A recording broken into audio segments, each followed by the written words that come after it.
Շուրջ 27 միլիոն դրամ է ներդրվել Քուչակի մանկապարտեզի վերակառուցման համար։ Շենքում նախադպրոցական կրթության իրականացումը դարձել էր անհնարին։ Խոնավության, փլուզվող պատերի, անմխիթար սանհանգույցների և խաղասենյակների պայմաններում վտանգվում էր երեխաների առողջությունը։ Համայնքապետի որոշմամբ մանկապարտեզի հիմնովին վերակառուցման ծրագիրը մտավ գործնական փուլ։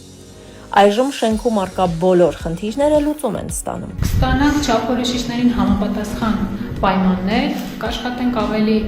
լավ պայմաններում,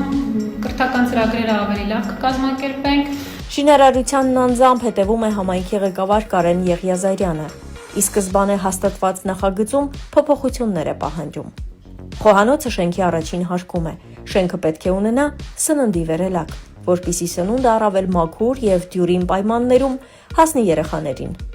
Ինչպես նաև քաղաքապետի պահանջով կընդլայնվի առաջին հարկի նախասրահը։ Իմաստը մի հատ ավագ խումբ,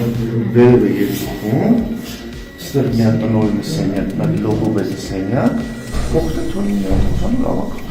դահլիճ։ Թե մանկապարտեզի տնօրենը, թե բնակավայրի վարչական ղեկավարը համակարծիք են համայնքապետի հետ։ Ասում են, շենքը վերակառուցումից հետո լիարժեք կապահովի համայնքի նախադպրոցական կրթությունը։ Տեղերը բավարարում են բոլոր երեխաներին, անգամ հարակից բնակավայրերից են երեխաներ ընդունում։ Շինարարական աշխատանքներ վերջացնելուց հետո մի խումբ էլ ավելացնել, ևս 30 հոգի մենք ունենալու ենք էլի աշակերտ։